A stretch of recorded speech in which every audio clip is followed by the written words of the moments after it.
Dicía el teórico y psicoanalista francés Célès Guattari que una de las causas más importantes por las que ameritaba comprometerse anguaño era la lucha por la evitación del monolingüismo.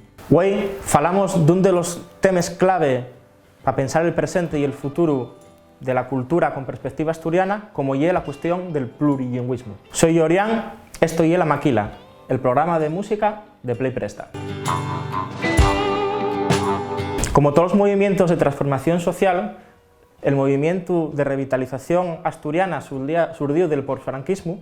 Como todos los movimientos vencellados a la transformación social, el movimiento de revitalización lingüística, cultural, identitaria, económica, política, ecológica, asturiana, surgía del posfranquismo y es un terreno abierto para la discusión y para el planteamiento de nuevos paradigmas. Una de las razones de ser del movimiento de reivindicación lingüística es la lucha contra el monolingüismo impuesta a lo largo de mucho tiempo desde una perspectiva centralista del Estado español. Si casi una de las grandes problemáticas que tuvo que afrontar este movimiento en las últimas décadas fue el planteamiento de otro tipo de perspectivas que nos permitiesen frenar la tendencia a repetir ese mismo monolingüismo que tuvimos heredado.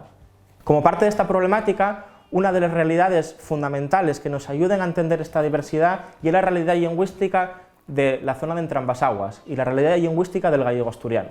Como parte de este fecho diferencial que tenemos en Asturias, existe también toda una cultura expresiva en gallego asturiano con una trayectoria propia que ya es importante visibilizar. La escucha que propongo hoy es la de Bacotexo, un grupo de rock eonaviego fundado en Tapia en el año 2007 y que lleva ya en su carrera 4 discos publicados. En concreto, encamento-vos a la escucha del disco Mar, un disco conceptual de carácter más orientado al rock progresivo, más averado al rock progresivo, y que tiene como punto de partida un poema homónimo publicado en la revista de literatura asturiana. El cantar en concreto que más me prestaría reseñar y el titulado Nel Outra Beira, el cual nos fala de las fronteras y de la importancia de repensarles y que nos evoca la necesidad de repensar esas fronteras de otra manera.